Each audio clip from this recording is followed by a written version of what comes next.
Desde que o homem deixou de ser nômade, ainda na pré-história, se tornou necessária a criação de proteções e barreiras contra a hostilidade do mundo selvagem. Durante todo esse tempo, muros foram erguidos e derrubados. A muralha da China, por exemplo, começou a ser construída 3 séculos antes de Cristo e só foi concluída centenas de anos depois. Apesar de ser a mais famosa muralha do planeta, tendo sido eleita por voto popular em 2007 como uma das 7 maravilhas do mundo, existem outras muralhas que datam de períodos longínquos. Muros ainda continuam sendo erguidos, como na Alemanha, com os muros de Berlim erguidos em 1961 para serem derrubados somente 28 anos depois, e mesmo recentemente, com a ameaça do ex-presidente dos Estados Unidos, Donald Trump, de erguer um muro na fronteira entre os Estados Unidos da América e o México, onde foram instaladas placas de aço, vigas de metal e enormes barreiras de concreto, a fim de tornar a migração ilegal mais difícil e mais mortal. Muro. Substantivo masculino.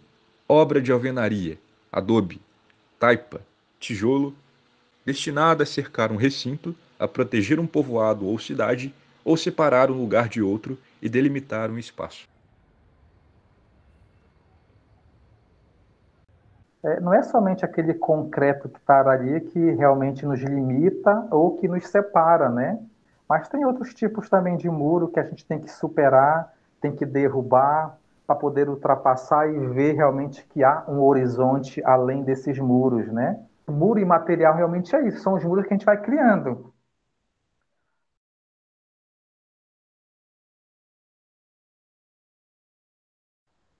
Então a gente cria esses muros imateriais que causam tanto mal quanto aquele que é um muro material, que às vezes eu não conheço meu vizinho, que eu não sei quem mora do meu lado. Então, quando eu levanto esses muros imateriais também, é porque eu não quero conhecer o outro. Eu imponho um limite. Pouco importa o que você viva, pouco importa o que você é, pouco importa o que você faça. Eu não gostei de você e ponto. Eu levantei esse muro, eu limitei o meu acesso a essa pessoa. Então, a função de um muro, ela acontece, primeiramente, de uma forma muito óbvia, questão de sensação de segurança. Então, toda vez que eu subo um muro, que eu crio uma delimitação de espaço, eu trago para algum dos lados a sensação de segurança. Mas é uma falsa sensação, porque, na verdade, quando eu tenho... Imagina você andando numa rua toda murada, com uma guarita de um prédio lá na frente, depois mais muro e outra guarita. Quem anda do lado de fora tem muito mais a sensação de insegurança. Então, a realidade é que o muro, ele só cria sensações. Né? A gente tem um conceito dentro de urbanismo que as janelas são os olhos da cidade. Então, uma vez que eu muro, que eu construo um elemento segregador, eu causo muito mais insegurança, porque pessoas naturalmente fazem vigilância. Então, se você está numa rua cheia de pessoas, com comércio aberto, com escola, com praça, com movimentação, você naturalmente cria sensação de segurança para quem está fora e quem está dentro. Diferente de quando você anda numa rua toda murada, que você tem muito mais a sensação de quem está dentro, aqui eu pertenço, aqui eu estou bem, mas quem está fora realmente tem uma sensação de muito mais insegurança, dá medo, né, de andar.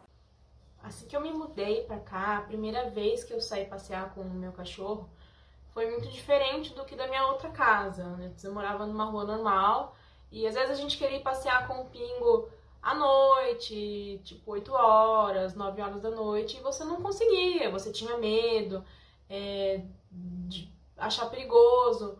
E aqui não, você simplesmente pode sair o horário que você quiser, você pode levar o seu cachorro passear 11 horas da noite, meia-noite, e tá tudo bem, você tá segura. A menor parcela da sociedade, olha que barato louco, a menor parcela da sociedade é a que mais tem, certo? E o que mais tem na sociedade, que é a maior, que é o que mais tem de pessoas na sociedade, que é o que menos tem em questão financeira, é abundante demais, velho. Você tá ligado? No Brasil, o número de moradores de rua cresceu exponencialmente durante a pandemia. Chefes de família e trabalhadores, até então, se viram despejados de suas casas e obrigados a viverem em situação de rua, sem acesso à alimentação, saúde ou perspectiva de futuro. Os números não são definitivos, visto que diariamente esse número cresce em todos os cantos, ruelas e calçadas brasileiras. Músicos, professores, comerciantes, padeiros, mães e pais, filhos. Todas as pessoas possuem uma história, e no passado de pessoas em situação de rua, algum muro foi derrubado, muitos dos quais eram barreiras familiares que, com efeito e falta de opção, levaram à situação de rua daqueles indivíduos.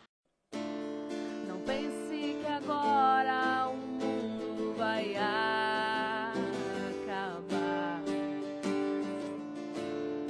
Corra agora para algum lugar.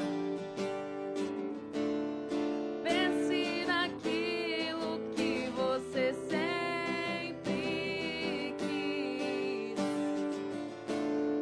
Corra agora atrás do que te faz feliz. Corra agora se puder.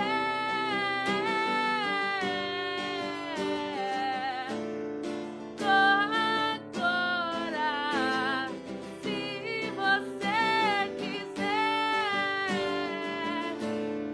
Mas não esqueça que um dia eu estive aqui pra te levar pra fora desse mundo daqui.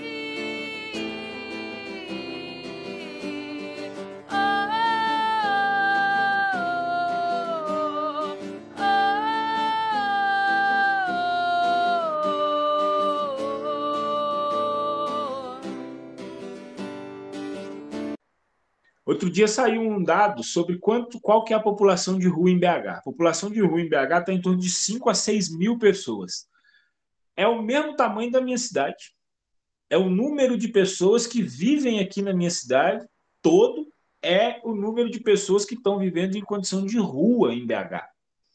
Entende? Aqui, a 100 quilômetros do lado,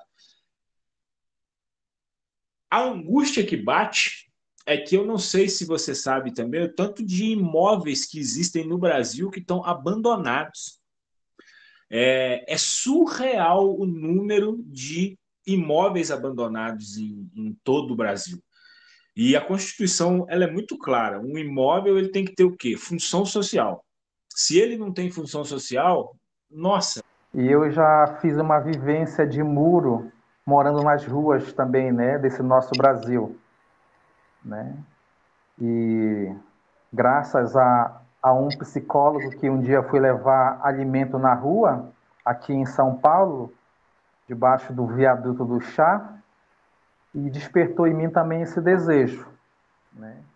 E lá em praticamente 2014, enquanto muita gente chorava porque o Brasil perdeu de 7-1 para a Alemanha na Copa, eu estava em cima de um papelão deitado, chorando por uma oportunidade também na vida, né? E esse psicólogo, ao levar uma marmita para mim, comer naquela noite fria, despertou em mim esse desejo, e em 2015 eu entrei na faculdade particular, né? Então, a minha faculdade ela foi paga praticamente vendendo latinha, carregando ferro nas costas, pintando casa dos outros, sem saber. Em 2019 eu me formei, e me formei ainda como morador de rua, né? E hoje eu consegui um espaço para poder repousar a minha cabeça e o meu corpo também, né? A cidade ela tem que ser penetrável, eu tenho que enxergar do outro lado, eu tenho que conseguir atravessar as coisas, porque senão eu vou cada vez mais gerando segregação. E esse é um grande problema dos centros urbanos do Brasil, né? É lógico que fora a gente também tem isso, mas aqui dentro, olhando para o nosso aspecto, a nossa cultura, tudo que a gente causa segregação, a gente fomenta preconceito, a gente fomenta divisão, a gente exclui as pessoas que são vulneráveis, exclui as pessoas que precisam de apoio. Então, talvez são formas de iniciativa privada de realmente fortalecer o que ela quer ali na redondeza. Então, ela criar esse muro, muitas vezes ela fala, o que antes acontecia aqui não acontece mais porque eu criei esse elemento mesmo segregador. Não se leva em consideração a violência, não se leva em consideração, por exemplo, os morros cheios de favela, mas aquilo que a gente pode visualizar como liberdade. Imagina vocês, com a idade que vocês têm, lá em 2014, passando aqui em São Paulo pela Praça da Sé, numas 7 horas da noite, meio que chuvosa, e eu, como eu andava, às vezes descalço, calça rasgada, camisa surrada e um saco de lixo na costa e pedir: você pode me ajudar? Você tem um telefone para poder fazer uma ligação, por exemplo, para um albergue para eu poder passar essa noite? Talvez eu fosse mais um desconhecido na vida de vocês. Vocês iam ficar com medo e iam embora. Então isso é também um preconceito. Vocês não iam olhar, por exemplo, que ali tinha um futuro psicólogo. Que ali praticamente tinha alguém que poderia, depois de 5, 6 anos, estar ajudando as pessoas, até de forma gratuita. O que é que eu faço? Aqui na minha cidade, aqui em Campos, a gente tem o Projeto Alegria, que distribui lanche para pessoas em situações de rua à noite.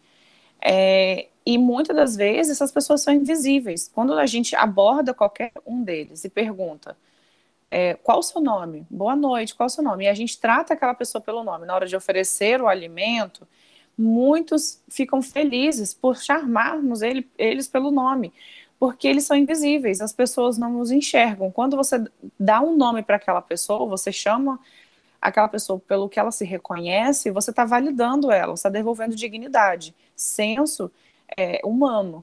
E aí algo se constrói, algo se fortalece dentro dela, ela volta a se enxergar. Por exemplo, aqui em São Paulo, nós temos aí uma faixa de mais de 15 mil moradores de rua. Mas nós temos uma cidade que tem milhões de pessoas e que às vezes evitam passar na Sé porque já levantou um muro de preconceito, porque todo morador de rua praticamente é bandido, é assaltante.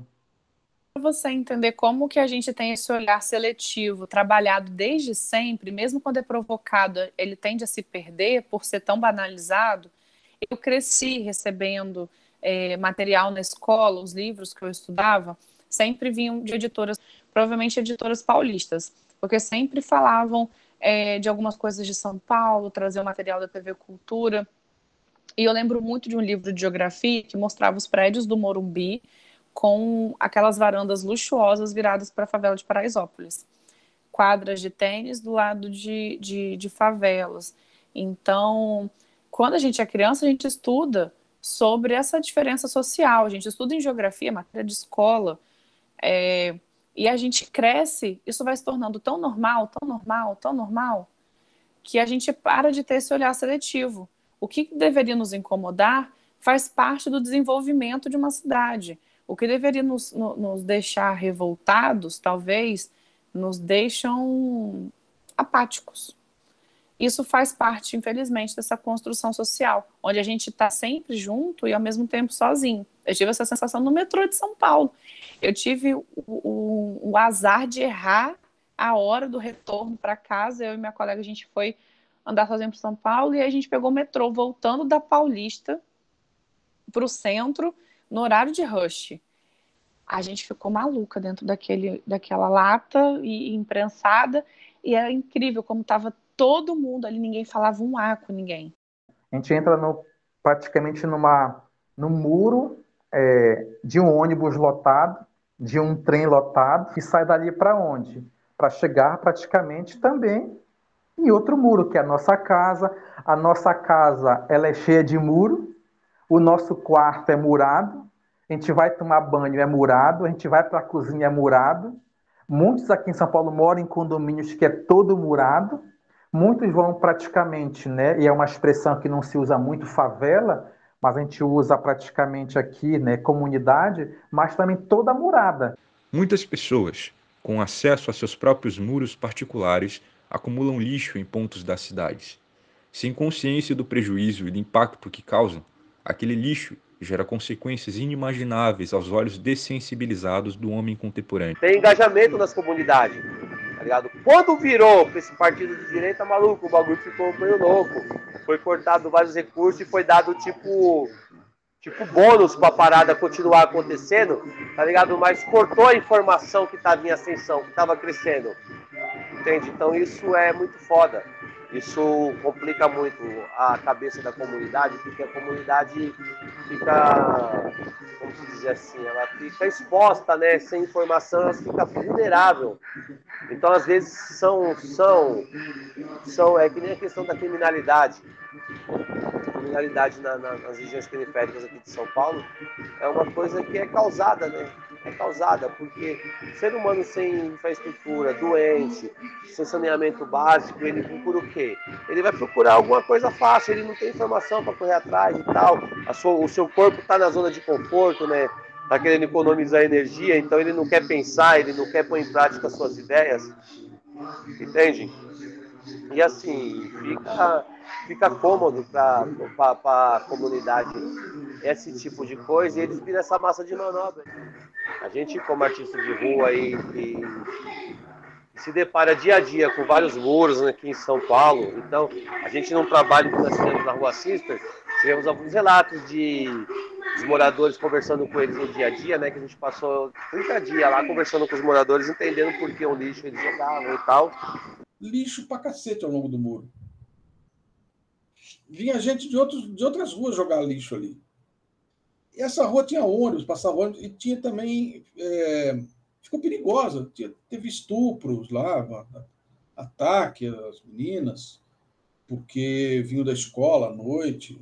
É um trecho longo, tem um trecho de subida, depois ela fica pronta, depois sobe de novo. É pesado. E duas pessoas morreram porque o lixo estava na calçada, elas tiveram que ir para a rua. Tem registro de 2 mortes. Quando a gente chegou na Cisper, velho, a gente viu uma avenida, é uma rua de mais ou menos, tem o quê? Ela tem acredito que 1 quilômetro, quase 2 quilômetros tem aquela... Aí tem de travessa assim, ó, tem umas 15, 16 ruas que deságua na Cisper. Desce um barranco, um morro, que desaguava no muro da Cisper, era um foco de contaminação, era um foco de descarte de lixo irregular no muro. É montanha de lixo, são toneladas. É triste, né? Porque assim, a gente espera que a comunidade ela tenha esse relacionamento, nós, né, a comunidade, nós que somos as pessoas que habitamos no dia a dia nessas comunidades, que eles tenham um relacionamento com o empoderamento com a própria região que eles moram, e eles não têm, tem um descaso tão grande, cara, é tão horrível isso. E o que acontece? Nós tivemos lá relatos lá de pessoas que foram atropeladas. Elas não têm o trânsito delas livre na calçada, foi andar na rua, um motoqueiro passou por cima e o outro carro bateu. Aí, infelizmente, foi um acidente fatal, o SAMU demorou muito para chegar. O pessoal coloca cachorro morto, coloca aí todas essas coisas que são descartáveis, um mau cheiro incrível. Muitas vezes os caminhões vêm de fora à noite, despejam lixo aqui, às vezes nem os próprios moradores daqui. Fica complicado pro pessoal, os pedestres passar também. O pedestre fica saindo de cima das calçadas para ir por avenida. O que acontece? Ela tem 1,15 m, 1,5 m, ela é curta do lado do muro da fábrica.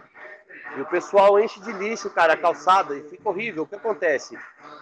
O pessoal vai desviar do lixo pela calçada, eles vão fazer aquele balãozinho e jogar na rua e sair do lixo da calçada. Nisso, uma senhora foi atropelada. Pontos viciados, na verdade, são pontos que... Por que tem esse nome, na verdade, né? As pessoas, os moradores, as pessoas do entorno, têm um vício de usar aquele mesmo lugar para fazer descarte de entulho. Seja mesmo de uma reforma que eu fiz na minha casa, seja de um móvel que não uso mais. Então, pontos viciados. Por exemplo, em São Paulo, a gente tem para mais de 900 pontos viciados dentro da cidade. Realmente são pontos dentro de um bairro onde as pessoas são acostumadas a fazer descarte. O primeiro problema é a questão de contaminação, né? O maior dos problemas seria. Principalmente pela questão da contaminação do solo e da água pelo chorume. O que é o chorume? O chorume é aquele líquido que fétido, né, que acaba tendo um odor ruim, resultado da degradação de bactérias. Então as bactérias vão estar lá degradando o lixo e o resultado dessa degradação, quando passa por elas, é o chorume. Então esse chorume pode contaminar o solo onde está, aí chegando em água superficial, ou, dependendo do local, pode ir para a água, ou até mesmo o lixo em si, dependendo da proximidade do mar, pode ser levado pelos ventos. E a gente, com a nossa arte, tenta retratar isso. Quando a gente olha qualquer elemento que traga vivacidade, que traga, de novo, cultura, que traga interação com o espaço, a gente agrega valor àquele ambiente. Então, hoje, para mim, os grafites, até as projeções que têm acontecido muito no centro de São Paulo, com causas, por exemplo, de adoção animal, ou então contra a violência doméstica, isso tudo são formas que a gente consegue hoje usar elementos que eram segregadores para fomentar a voz. Então, o muro hoje, ele tem voz, ele tem a capacidade de ter voz. É um ganho quando a gente olha para grafite, quando a gente olha para arte de rua, com incentivo mesmo do Estado, ou então até das próprias iniciativas privadas, isso traz muito mais valor mesmo e consegue trazer, muitas vezes, causas que antes ficavam só dentro de discussões internas. Agora a gente consegue discutir com a cidade. A gente consegue ter uma noção de o porquê que as prefeituras não investem nas periferias, justamente por conta da politicagem, do marketing. Isso não dá voto, entende? O cara vai e fazer um investimento numa infraestrutura que está fora ali da região central, as pessoas não vão ver. Só que aí, hoje, tanto os movimentos quanto as pessoas que moram na periferia, elas acabam tendo a ferramenta das redes sociais que ajuda muito para que eles possam divulgar o que está acontecendo e aí o poder público aparecer. Mas mesmo assim ainda é muito difícil. Por quê? Porque o político está ligado muito nessa questão do visual. Então ele quer fazer uma estrada, quer fazer uma grande obra no centro, quer fazer um negócio bacana e esquece totalmente de fazer o investimento devido nessas regiões periféricas. E por conta única e exclusivamente de ego de político. Mas o lixo, a gente tende a classificar não apenas o que não nos serve como dejetos, mas o que não nos serve num todo. Pessoas, dejetos, o senso de utilidade é o que determina o que a gente vai fazer com aquilo e se aquilo se torna lixo ou não. Se não tiver um programa de política pública permanente, onde a coisa de fato possa ter um processo para que ela caminhe sozinha, a coisa não vai dar certo. Então isso tem um impacto realmente. Porque a nossa alma, ela tem a tendência a querer realmente buscar o belo. Mais do que a relação que a gente tem entre a gente, né, entre pessoas, seres humanos, homens, existem outros seres que habitam esses espaços junto conosco, né, que são tão importantes quanto, que são as próprias plantas que já existiam aqui antes, né, em cada lugar que o ser humano habita, e os animais também. Então, o paisagismo, ele é a maneira de conectar a gente com a natureza, entendendo plantas, animais e mesmo os elementos como água, fogo, que são também parte do nosso dia a dia, são vitais e que também impactam a gente de formas diferentes, trazem memórias afetivas, enfim. O universo arquitetônico, ele tem uma base forte dentro de estética, mas antes da estética prevalecer, a gente tem a questão de prática e funcionalidade. Então, nada me adianta uma arquitetura que seja esteticamente bonita se ela não é funcional. Então, agrega valor, agrega um pouco mais de cuidado a gente ter esse muro que talvez vire até uma atração para o bairro, agrega. Mas eu concordo com o ponto de vista de que sem a educação, né, sem a conscientização da população, que ali agora não é mais um lugar de descarte, a estética ela pouco importa. Ela acaba virando um segundo ponto de atenção. Ela não é o que vai fazer as pessoas mudarem a consciência de que agora esse muro é bonito, eu não vou fazer mais descarte. Se for fácil, se eu não tiver acesso à lixeira, se eu não tiver uma política mesmo de conscientização, seja dentro das escolas, dentro de programa de TV, rádio, panfletagem, isso não muda. Então, a estética ela pode trazer até um cuidado maior, mas ela não resolve o problema. O ser humano é uma construção espiritual, social, emocional. Então, todo o contexto ao redor dele influencia em quem aquela pessoa é e no que ela desenvolve. Ainda que muitos muros tenham sido erguidos com o intuito de proteger pessoas e propriedade privada, existem muros que segregam por questões que fogem minimamente à proteção ou delimitação de espaço. Algumas pessoas necessitam de mais. E esse império imobiliário do espaço público é legal até que ponto? No mundo cada vez mais populoso e cada vez mais avançado tecnologicamente, se torna mais fácil quebrar algumas leis da física, como um corpo habitando dois espaços diferentes ao mesmo tempo. Enquanto muitos seres humanos não ocupam qualquer espaço e ainda que não possuam visibilidade física aos olhos de grandes empresários e pequenos trabalhadores, são vistos como uma praga, não muito diferente de traças ou ratos. Na origem da desigualdade entre os homens, o Rousseau fala que o que dá origem a essa desigualdade foi quando a primeira pessoa teve a ideia e falou: ó, eu vou cercar isso daqui, e a partir do momento que ele falou que cercou aquilo lá, as outras pessoas acreditaram, ali ele criou a primeira, né, propriedade privada. E a partir daí nasceu a desigualdade, né, que as pessoas foram falando e foram falando. Então, assim, essa relação entre o muro imaterial e o muro material, de fato, o concreto ali, ela está diretamente ligada justamente por isso. Porque se a gente for analisar bem, o conceito não é de muro, o conceito é de cerca, né? É tudo aquilo que nos cerca, é tudo aquilo que nos delimita. Porque o muro, na verdade, ele é nada mais que isso, uma delimitação. O afetar de isolar uma área é algo muito complexo, que a gente não tem noção. Uma construção dessa traz consequências que a gente realmente não consegue dimensionar, porque afeta pontos que nem se pensam, entendeu? Nem se imaginam. Não fica restrito. É algo muito, muito amplo. Primeiramente, a destruição da flora e fauna local, né? Porque às vezes suprime restinga. Então, é um habitat que é um ecossistema, né, que, querendo ou não, é um habitat para muitos outros animais. Então, suprimindo uma vegetação, acaba destruindo hábitats e diminui a fauna local ou até extingue.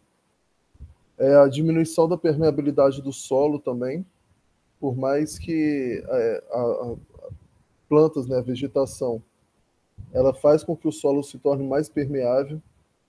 Então, você pode ver lugares que, às vezes, há principalmente quando se constrói perto do mar, mas é área de brejo.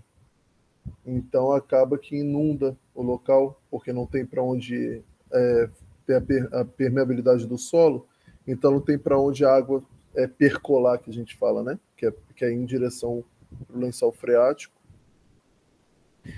Às vezes pode acontecer também a contaminação das águas superficiais subterrâneas, entendeu? Dependendo da questão do esgoto, né? Se não for um saneamento bem feito, pode acontecer de contaminar a água superficial. A arquitetura hostil, na verdade, ela não foi inventada por arquiteto, ela foi sim um caminho muito mais que veio pelo Estado e pelas iniciativas privadas.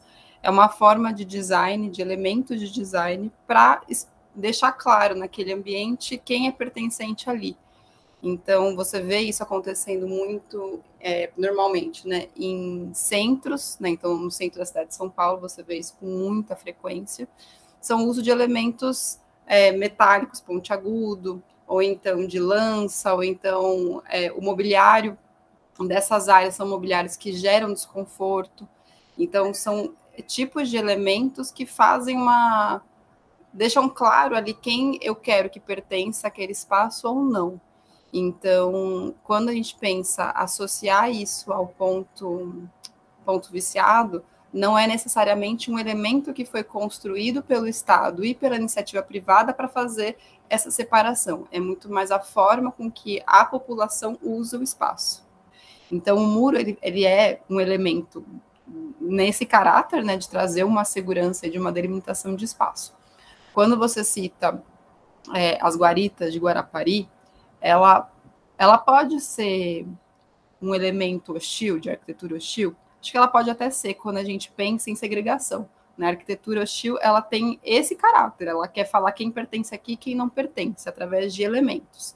O muro, muitas vezes, ele pode ser usado como arquitetura hostil. Inclusive, a gente vê em grandes cidades também aqueles muros que tem as grapinhas saindo. Então, até determinada altura do muro é toda pedra, para ninguém encostar ali. Então, eu determino quem pertence e quem não pertence àquele espaço. Então, quando a gente olha essas guaritas acontecendo, ela causa, isso que vocês falaram, imaterial, é muito interessante, porque realmente é um muro imaterial, ele é invisível, mas ele é impenetrável. Pelo fato de que eu sei que tem ali uma segurança armada, eu sei que tem ali até mesmo eu vou usar a palavra preconceito, mas talvez não seja essa melhor, mas existe quem pertence aqui, eu aceito. Se você não é daqui, você vai ser intimidado por essas guaritas, por esses grandes pórticos, né? Então, o muro, ele pode ter diversas formas. Ele pode ser um muro tijolinho, ele pode ser um muro guarita armada, com segurança, com sirene, com o que for. Ele pode ser uma linha de trem, ele pode ser uma vegetação. O muro, ele se dá de várias formas, porque a função do muro realmente é delimitar quem entra e quem não entra, quem pertence e quem não pertence. Uma cidade que é extremamente pequena, funciona através de suas praias, e você começa a fechar essas praias, essa cidade começa a diminuir mais ainda. Parece que torna-se pequenos feudos até. Reservas ambientais, elas existem várias modalidades dentro da nossa legislação, mas elas visam uma proteção mais ampliada de um determinado ecossistema. Eu vou dar um exemplo para você. Se você pegar, por exemplo, a Mata Atlântica, a proteção da Mata Atlântica, ela tem um cuidado especial, inclusive previsto na própria Constituição Federal.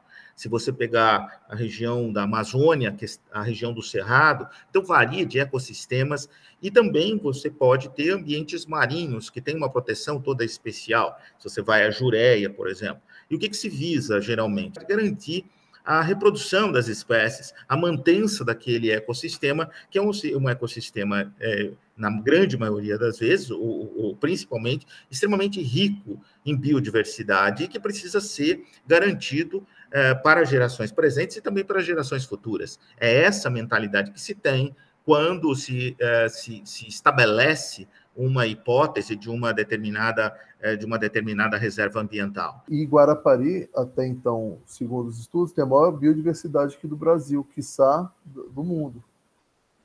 É da biodiversidade marinha. Isso vai desde os invertebrados aos vertebrados. Então, aí que eu sempre falo, o problema é maior que a gente pensa. Então, isso daí vai da consciência das pessoas, é questão de educação ambiental. É que a pessoa acha que o lixo está ali, o problema só fica ali. Não mesmo. Mas uma coisa que é comum dentro de toda a arquitetura é que você tem alguns recursos que se repetem tanto para litoral quanto para interior, perto de rios, que é uma questão de pelo menos 30 metros do início da fonte de água, por exemplo. A gente está falando de mar, então mar talvez não fosse entrar aí porque a gente não está falando de nascente. Mas a gente tem algumas áreas de proteção ambiental que a gente tem que respeitar esse raio de 30 metros. Então, qualquer construção perto de uma área protegida naturalmente, a gente tem essa legislação. E a respeito da Lei 12.651, veja, tem inúmeras questões que a gente pode discutir. A gente podia passar o semestre inteiro falando sobre o Código Florestal. Mas, basicamente, o Código Florestal atual, ele criou um sistema que é um sistema, digamos assim, inferior ao sistema que nós tínhamos anteriormente. Né? Mas as grandes discussões que existem, elas ainda geram são pontos de inconstitucionalidade. Né? Mas, basicamente, o que a gente verifica é a tentativa de redução de uma proteção ambiental para atender determinados interesses econômicos, seja no âmbito do mercado imobiliário, seja no âmbito do agronegócio, seja no âmbito de determinados interesses particulares. Né? As grandes questões envolvem a área de preservação permanente e a área de reserva legal. E, querendo ou não, as pessoas olham a cidade como empresa. Então, onde me gera lucro, eu vou atuar com muito mais força, né? Vou estar muito mais presente ali. Então, quanto maior a proximidade do mar e de corpos d'água, maior a chance de poluir esses lugares. Poluição é o que é? Na verdade, poluição é um exagero de, vou pôr bem leigo, são exageros de situações que na teoria não vai estar normal, basicamente isso. Por exemplo, poluição sonora, é um som acima de determinados decibéis. Então já é algo que vai trazer malefícios, poluição é isso. Então, poluição luminosa, um exemplo que pode acontecer nos condomínios, pode acabar afugentando ou atraindo determinados animais que não estariam ali por questão da luz. Questão sonora, que pode afastar os animais também, locais. E tem a poluição orgânica, que é a questão dos esgotos. Se não for feito um saneamento de qualidade, que normalmente essas casas em beira de costa já tem a galeria, né? Já tem a manilha para o mar. Aí o problema já passa de ser local para ser regional, né? Já que uma vez que cai no mar, a gente não sabe até onde pode afetar. E o impacto ele é muito variável, então é importante que as pessoas tenham essa consciência para elas não pensarem de forma egoísta, só não é meu, eu vou cuidar do que está do lado de dentro e não vou cuidar do que está do lado de fora, né? Então, pouco me importa se esse muro ele é visualmente agressivo. Não, me importa sim, porque eu mesmo passo do lado de fora e eu mesmo sou impactado por esse visual. E os meus convidados, os meus visitantes, os meus clientes também. Então, preciso ter um muro bem cuidado, um fechamento bem cuidado, para que a pessoa que vem aqui, ela se sinta minimamente bem. Um condomínio de luxo, pessoas bem selecionadas e abastadas. E hoje as pessoas têm dificuldade de acesso à praia, talvez tenha até pouca vontade de ir para lá, porque ficou um negócio muito exclusivo, não se sente muito à vontade. Existem tantos recursos dentro da arquitetura, de um projeto mesmo, que poderia ainda ser um condomínio de alto padrão, que ainda tivesse, legal ou não, tivesse acesso a uma praia mais privada, mas que trouxesse a cidade para dentro. Então, eu acho que é por isso, porque a gente está inserido nesse sistema capitalista que só vai fazer a gente parar quando a gente levar uma ferrada muito da grande. Parece que a gente está vivendo de novo o mito da caverna, né? Onde a gente tem medo de ir lá fora, aquelas sombras nos assustam e a gente fica lá dentro o tempo inteiro, mas na verdade são as nossas sombras sendo refletidas. Eu acho que é uma reformulação do mito da caverna, onde a gente não socializa por medo, por essa zona de conforto desconfortável que nos aprisiona, é esse convívio social que não tem nada de social. Imagina para as pessoas mais idosas aqui de São Paulo, que viram grandes árvores dando lugar a grandes prédios. Aqui em São Paulo nós temos o rio Tietê. Eu já escutei, por exemplo, os relatos de quando eu morava na rua, de pessoas muito idosas que dizem, nossa, aqui a gente pescava. Aqui a gente pegava peixe. Memória afetiva é o que faz a gente sobreviver na vida adulta, né? O valor dessa lembrança é o que vai determinar o afeto por algo. Muitas das vezes a gente se torna nostálgico. Por quê? Porque aquilo foi de alguma forma afetuoso pra gente. Não ter aquela memória mais vivida é prejudicial pro seu próprio reconhecimento. Quem você reconhece de si mesmo? Se olhar no espelho e ver que tem uma peça faltando. É prejudicial ter uma memória apagada, alterada, ver que está tudo diferente. É um choque de que a vida passou, de que as coisas mudaram. Será que eu sirvo ou não sirvo mais para esse lugar? Será que sou útil? Será que eu ainda pertenço aqui? Será que esse lugar ainda pertence a mim também? Traz o choque da mudança. O ser humano não é preparado para a mudança. Ter uma memória ressignificada é uma coisa, ter uma memória apagada, perdida, esquecida, é outra. E ressignificar é sempre positivo, mas apagar, mudar dessa forma, com essa agressividade, isso é extremamente prejudicial para reconhecimento de si mesmo. Só a história, né? Faz parte da sua história. É a pior coisa lidar com o bicho-homem. Vai acabar que o lixo que chega no mar, os animais que a gente tem importância econômica para a gente, camarão, peixe, siri, sururu, ostra e tal, vão estar todos contaminados. Alguns já vão estar com plástico dentro, como já foram achados vários pedaços de plástico. Então a gente mal sabe que a gente está se alimentando da poluição que a gente gera. Onde as pessoas dizem, lei que não pega, né? Então, você tem lei que tem nome, né? Então, a Lei Fleury, Lei Rouanet, coisa tal, como se fosse a possibilidade de personalização da lei, tá?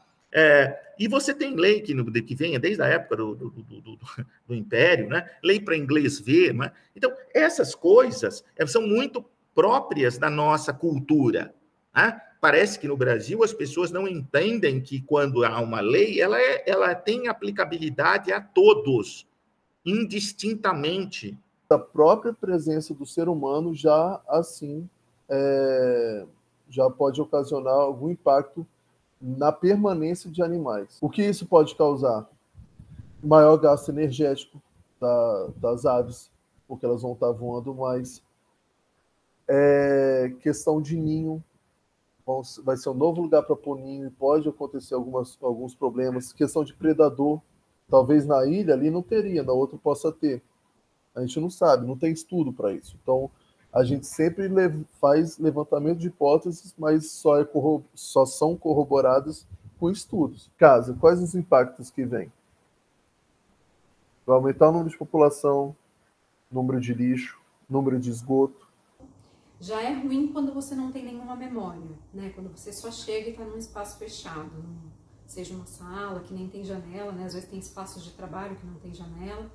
Mas é muito pior quando você tem a memória, porque você tem aquela sensação daquilo que foi tirado de mim. Eu tinha e eu não tenho mais. Então eu acho que isso traz uma tristeza um pouco mais profunda, né? Por você não ter tido nenhum poder de decisão, nenhum controle. E isso impacta, logicamente, muitas vezes o dia a dia da pessoa, né? Então, essa relação do pertencimento à cidade, inclusive, né? O pertencimento que eu fazia parte daquela paisagem, agora eu não faço mais. Então, é uma bola de neve. E no final a conta chega. Aí vai ter problema, entendeu? E outra, a questão das casas serem próximos, porque acabam suprimindo a vegetação e acaba ficando uma vegetação perto, algo do tipo. Pode acontecer de ocorrer de aparecer bichos perto, entendeu? E qual que é esse problema? Essa proximidade do ser humano com o bicho diminui o número de bichos, mas pode acontecer de eles entrarem para dentro do condomínio. Aí acabam sendo mortos, ou ocorre acidente com pessoas. Depois errado vai ser os bichos. Eu acho que vai ser impossível a gente romper essa lógica antes de um desastre ambiental natural de proporções mundiais, entende? Eu acredito que a gente só vai aprender desse jeito mesmo. A gente tem visto recados aí absurdos, né, da natureza dizendo do que ela é capaz. Deus perdoa sempre. O homem, de vez em quando. A natureza nunca. Mas o que acontece? A gente tem, às vezes, pistas, né, rodovia, ou então avenidas, grandes avenidas, com pouquíssimo uso, é tipo desperdício de espaço, não tem casa, não tem comércio, não traz recurso financeiro para o Estado, né, para a cidade, causa a insegurança, né, a sensação de insegurança para quem anda a pé. Então, por exemplo, essas casas que tem, muitas vezes, né, funcionário, empregada doméstica, né, algum apoio, o secretário do lar, alguém fazendo esse apoio. Muitas vezes sente a insegurança de esperar um ônibus, um transporte público nessas grandes avenidas. Então, assim, uma falha no pensar urbanístico, no pensar arquitetônico, que causa e cria ainda mais a sensação que a gente tenta toda a vida vencer. Então, a gente quer viver numa cidade que a gente se sinta seguro, que a gente tenha uma troca, que a gente consiga viver culturalmente uma experiência bacana. E se a gente continua com esse tipo de pensamento, a gente continua fortalecendo justamente o que a gente não busca. Então temos que trabalhar agora o ser humano para que os muros materiais não influenciem para que se levante nele os muros imateriais. E aí eu entro no ponto-chave também, que seria a construção de lideranças.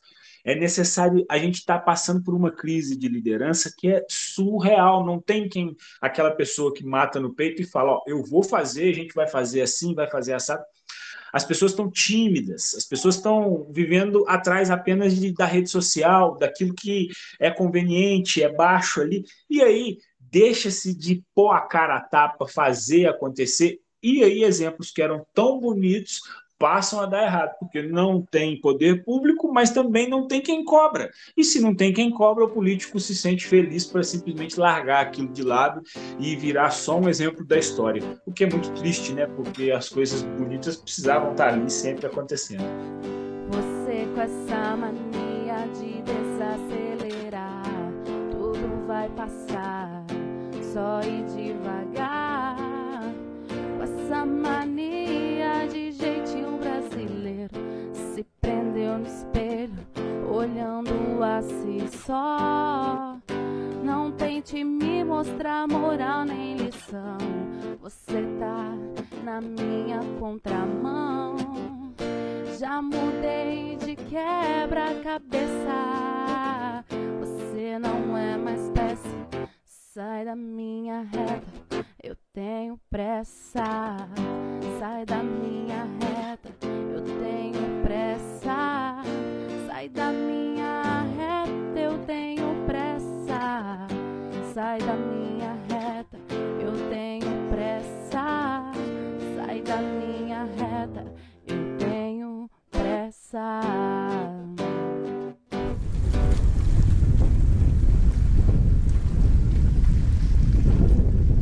Em qualquer lugar do mundo, um muro não somente separa uma coisa da outra.